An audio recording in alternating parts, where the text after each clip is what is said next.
welcome back to digital class, and now we are actually having this PSLE last minute revision series. So we'll be practicing a lot of questions from other school 2024 prelim questions.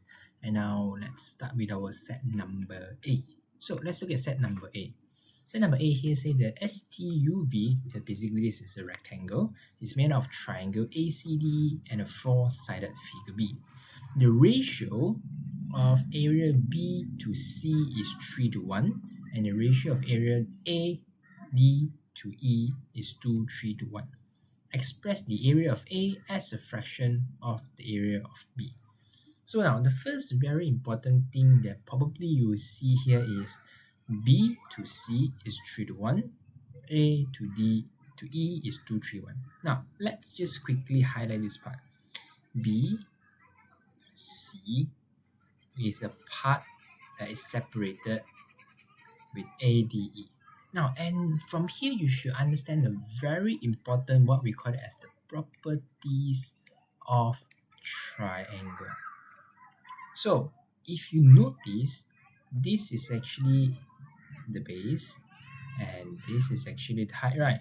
And B and C add together is actually half of the rectangle.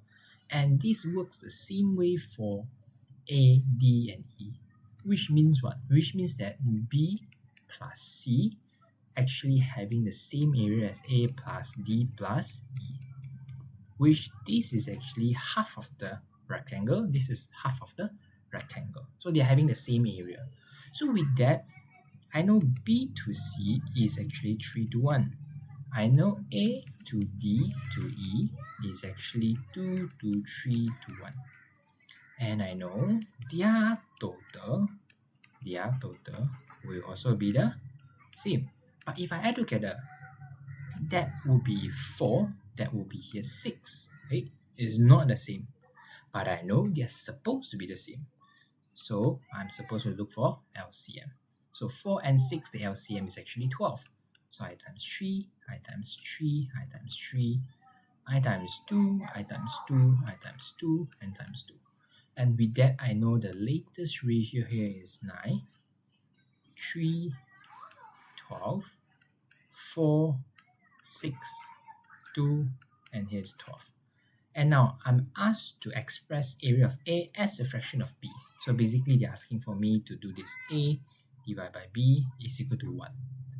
And I know A is 4, B is 9. So the answer will be 4/9. That is the final answer. Okay? So with that, I think it's good. Let's move on to our next part of the question. The next part of the question here says that Jessie had a total of 30 20-cent coin and 10-cent coins. She exchanged all the 10-cent coins for 20-cent coins and had a total of 17 20-cent coins after the exchange. How many 10-cent coins did she have at first? So let me just write down some of the very probably important words. 30, this is 30. 20 cent, I know it's $0.20, $0.10. And 17, I have 17 here, then 20 cent and 10 cent. Now, from here, what is actually very important is that I actually know the value, the total value. You see, after you exchange, you have a total of 17 20-cent coins, which means that I know the total value. I know the total value is actually 17 times 20 cents, which is actually $3.40. That is actually the amount of value I have. Now, in the case where you see there's a 20 cent, there's a 10 cent, and I'm supposed to look for the 10 cent, you should kind of remember that this is actually what we learn as the proportion concept. And it's very important that you can actually use the Taylor method to solve this. How does it work? Let me just write down here first. TEDO. And I believe you should know T stands for the total, E stands for excess, D stands for difference, and O stands for opposite. Now, my goal is to look for the one with 10-cent coin, right? So it means that this one supposed to be 10 cent. And but however, what I found here should be supposed to be opposite, means that it will be 10. Means that what I assume here at first must be 20 cent. Okay, so now how do this work? Let's look at this. I assume that I have 30 all coins, right? I assume that all 30 coins are actually 20-cent coins. So with that, what will be the total value? 30 times 0.20, I know it's 6. Okay? This is the value that if I assume all 30 coins to be 20 cents. But the total value here is actually how many? $3.40 only. So how many? What's the excess? So 3 minus 6 minus 3.40 actually is 2.60. Means that there's an extra 260. Why is there such extra coming out? Because the unit difference of 20 cent and 10 cent coin is actually 10 cent. So I know that this is resulted by this. But how many of the coins can result in this? So I just divide. 260 divided by 10 cent, there will be 26. So with that, I know the final answer is 26. There's 26 10-cent coins at first. Then, of course, if I ask for 20-cent coin, you can look for it also. Again, remember, whenever you see such question with 10-cent coins, 20-cent coins, asking for either one is actually very commonly can be solved by using Tado. Okay, so that is basically this question. Okay, so let's move on and look at the next question. So the next question is from MGS, paper 2, question 9. Okay, let's look at this question together. So here says that a box of greeting cards was shared equally among 35 pupils. Now, the word equally is very important. That basically means that each of them receive or have the same amount at first. Now, 7 of them give all their cards to the rest of the pupils. As a result, the rest of the pupils receive 3 more cards each. How many cards were there in the box at first? So the first thing is, I have 35 pupils. I know that 7 of them give out all their cards to the rest of the pupils. Then what's the number of the pupils that's left over? So I'll just use 35 minus 7. I know that will be 28. This will be the rest of the pupils. Okay, so now continue. As a result, the rest of the pupils receive 3 more cards each. Now I have 28 of them, and each of them receive 3 more. So what should I do to know how many cards do I have extra? I just times, right? 28 times 3, that will give you 84, and that will be the total extra. And this total extra is given by who? How many of them? 7 of them, right?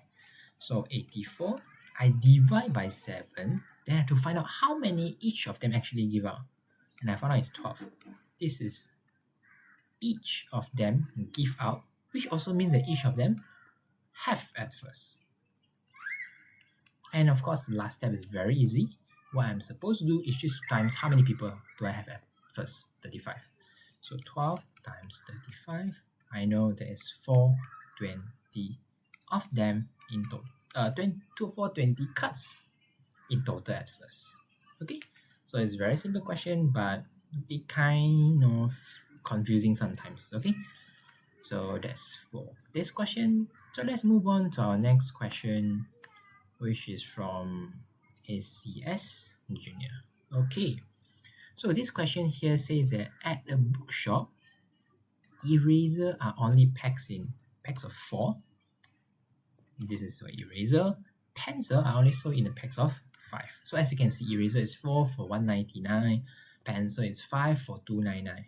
Now, the question says, Mr. Lim spent 139.45 buying some eraser and pencil for Children's Day.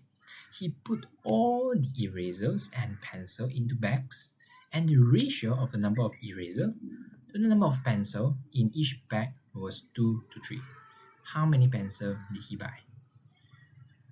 This is a very interesting question. Now, when you look at this question, I mean, if you are my students, you should know this is actually a proportion concept, and I name it as type 3 what for what. Okay, let me just write this down. This is a proportion concept, which I name it as type 3 what for what. And you know why I'm naming it as what for what? It's like what for what, what for what. Okay, but when we practice this kind of question, is always like we're trying to make they are either buying the same number of eraser or pencil. That's why you make this 4 and this 5 the same. Or either we make the total cost of the eraser or the pencil the same. However, in this case, the question did not mention anything about they are buying the same or buying the same total amount. In that case, we need to look at this very important keyword here. Let me just quickly highlight this for you. The ratio of the eraser to pencil in each bag is 2 to 3, which means that the number of eraser that he bought and the pencil he bought is in the ratio of 2 to 3. Okay, so let me just write down here. 4, 1 is 4, 1 is 5, right? Eraser is 4, pencil is 5. But it's supposed to be in the ratio of 2 to 3. Then how? It's supposed to be in 2 to 3. But 4 and 5 definitely is not in the ratio of 2 and 3, right? So 2, how to become 4? I times 2, correct? I times 2. If I times 2 here, I need to times 2 here. So it will be equal to 4 to 6. But 4 to 6 is 4 and 5, is it in the ratio of 4 to 6? It's not. Then I know that this and this supposed to be the same. So let me just times 6 and 5, what's the LCM? 30. So I times 5 here. And if I times 5 here, I times 5 here. So now become what? 30, 20. So now if it's 20 to 30, is this now actually right? The 4 to 5 is the same as ratio in 20 to 30, right? So it means that this actually kind of works as well. Okay, so let's continue. So 4, how to become 20? I actually can times 5. 5, how to become 30? I actually can times 6. So which means that now what I can do here is like this. This is eraser, this is pencil. Eraser is 4 to 199. Pencil is 5 for 299, correct? So I times 5 here. I times 5, I times 6, I times 6. So now it will become 20 of them is actually equivalent to, if you press in calculator, you should get 995. 5 times 6 is 30. So 30 and 299 times 6, if you press in calculator, you should get 17.94. And I know this is now in the ratio. Let's try to add them together. So 995 plus 17.94. They say the total is 139, right? Let's add together and see whether the total is 139.45. I mean, but if you add together, you know definitely it's not the same. This is 139.45. This is 27.89. It's not the same. But I already satisfied this requirement, right? 2 to 3. But of course, right, the 2 to 3, there's so many different possibilities. So I know that this is not the only possibilities. So what I can do is I can use 139.45. I divide by 27.89. And by doing that, I actually able to do what? I'm able to find how many times is actually lesser than what I'm expecting, or what is actually how many times is it lesser than what is the actual number? Okay, so if you divide and you'll find the answer is actually 5, which means that whatever that we have here is actually 5 times lesser than the actual number. So now they're asking, right, how many pencil did he buy? Under pencil, let me just highlight this. Under pencil, I have 30. And it's what? 5 times lesser than what I'm expected. So what I'll do? I use 5 times 30 and I get 150. And that is my final answer. Okay, so it's very simple. It's a very common question to see like this. Just that a bit different is that this time they are giving you in a ratio form and you're supposed to make it in a ratio form. Okay, but again, once you reach this stage, you found out how many times does it lesser than the actual number, then everything is easy. Now, example, if I ask you the question, how many eraser did he actually buy? So you just use what? 5 times 20 instead.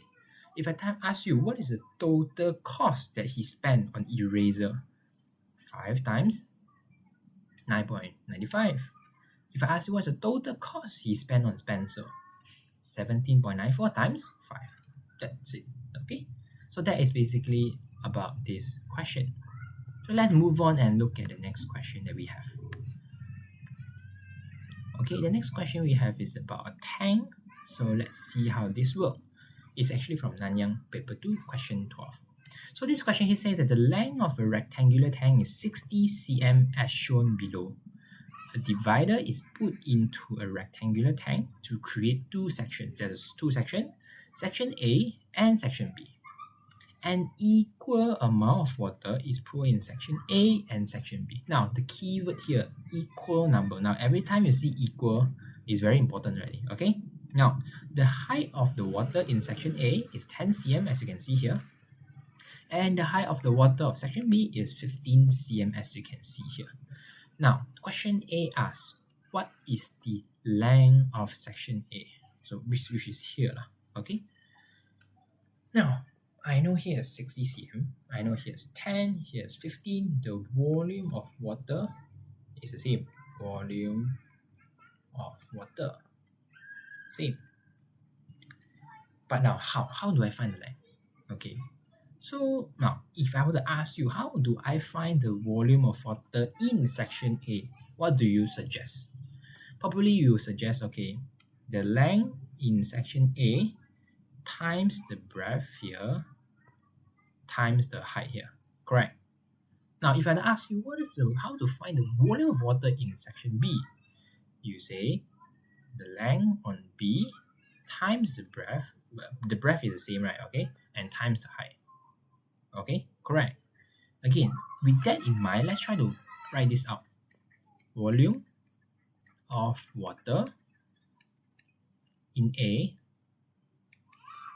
is the same as the volume of water in B, correct?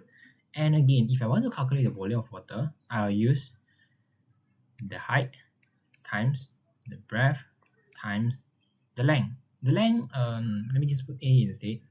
Length for A. Height times the breadth times the length for B. Now, height is what? Height for A is 10. Breadth, do you know breadth? No, I don't know breadth for both of them. But I know the breadth is actually the same. So I actually can cancel these two together. Why? Because they are equal to each other. So if it's equal, I can cancel. Alright, okay? Now, length for A times length for A is equal to height for B is what? 15 times length for B. And if you know algebra good enough, we don't need to write these times, right? If you know algebra good enough. So I actually can just write 10LA and 15LB together. Correct. Now, I also can do something interesting. 10 times LA, which is length in A lah. I actually can move this here, and I actually can move this here. Means that I swap the place. But because this is times, so if I swap, it will become what? It will become divide. Alright, 15 times length in B, it will become what? Divide. 15 is here. 10 times, it will become divide. And 15 divided by 10, I know if I can simplify, it will become what? Length in A divided length in B, it will become divided by 5, divided by 5, it will become 3 to 2. This thing actually tells you a very important thing. What does this tell you? This tells you actually the ratio, which means that the length in A to B is actually 3 to 2. Correct. L, A, length in A is 3, length in B is 2. So this is actually the ratio. And I know the total is what? What will be the total unit? The total unit is 5. Hey, I know the total length is what? 60 cm. So I know that 5 unit is equal to 60. Then now I'm asking the length of A. A is what? 3 unit. So 3 unit is equal to 60 divided by 5 times 3, which I know simplify it will be 12. 12 times 3, 36. And this is in cm. I'm done. Okay, so I think this is kind of easy to understand a bit. Maybe a bit confusing for you probably will be at this stage. Yeah, just that just in case you don't know, this is actually the way we look for ratio sometimes. Okay, a very important idea that you should comprehend. Okay, so with that, let me just put in some of the information. I know that now here is 36 cm. Now if I were to ask you what is the length here in section B, I mean, you just know 12 times 2, you know here's 24, right? Okay, I don't need to write the steps, but that is basically the idea. Okay, so I think this is good enough. If you need more time to actually understand this, then feel free to rewatch the video, or you can ask your teacher or ask me in class. Okay, so let's slowly move on to question B. Now the question B here says that the divider is removed from the rectangular tank, and now the question asks is what is the height of the water in tank now. So let me just scroll back to the pictures at first. Now I actually understand this. This is 10, this is 15. So if I remove this partition or this divider, I know that for sure the volume of water will be in between what? 10 to 15, right? Okay, so your answer is supposed to be in between 10 to 15. If it's more than that or less than that, something weird lah. Okay, so if you look at this diagram, it's a bit weird that you don't know how to do, right?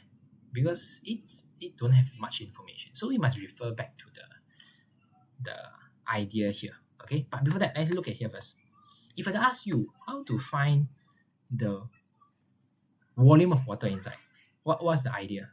You know that this is the height, this is the breadth, this is the length. Length is what? 60 cm, right? Okay. Again, volume of water will be the height times the base times the length. Okay, that's the idea, right? And I don't know the volume of water, but if I'm looking for height, means that these two things should what? Should go down, right? So which means that volume of water divided by the base times the length will give you the what? Will give you the height, correct? Or if I were to restructure this, I'll write like this. Height, okay, let me just remove this. Height is equivalent to volume divided by base times theta. Now, how do I find volume? How do I find this volume? I mean, I don't have much information here. So let's go back to all the information here. Okay? So if I look carefully, section A, how do I find the volume of water? Let me just write down here. Volume of water in A. How do I find? Again, I know it's length times breadth times height, right? Length is what? 36. What is my breadth? B. What is my height? 10. So 36 times 10 times B. So I know it's what? 360 B. How about my volume of water in B? Volume of water in B. 24 times 15. I know it's actually the same now. Okay, 360 times the base, which is the breadth, sorry. So it's 360B. So the total volume of water, if I were to add together is what? Volume of water will be 360B plus 360B, which is 720B. So do you get the idea here? It's kind of interesting and easy to get, right? I add the volume of water in A and the volume of water in B together. So let me just bring this down to our section B. Okay, let me just bring this down.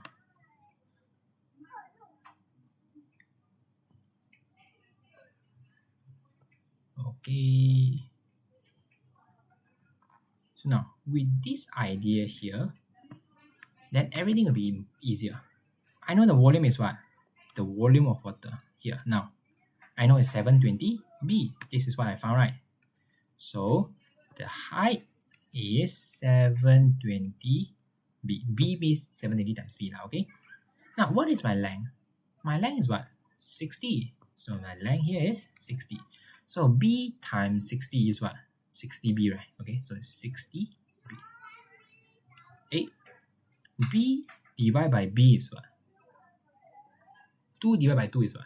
1, right? 3 divided by 3 is what? 1. B divided by B? 1. So this disappear. Hey, now it's easier. 720 divided by 60 is equal to what? If you don't need to use calculator, you should know it's actually equal to 12. So the answer is 12 cm. Now, just now we actually make an assumption, right? It's supposed to be between 10 to 15 because of here is 10, here is 15. So it's supposed to be 10 to 15. So is it 10 to 15? Yeah, it's 12, which means that this is actually a possible answer to this question. Okay? And I believe this is the last question that we have for this video. So anyway, thank you for watching until this part. Now, it's very important as in this last about 3 weeks to 4 weeks time, we practice more question. So I hope that through this video, you are able to learn more questions and to get some ideas on how to solve this kind of question. And in the description box, there is actually a link to this document. So feel free to use it to practice again and try it out. Okay. So I think that's all for this video, and I hope you learned something. Thank you. See you. Bye bye.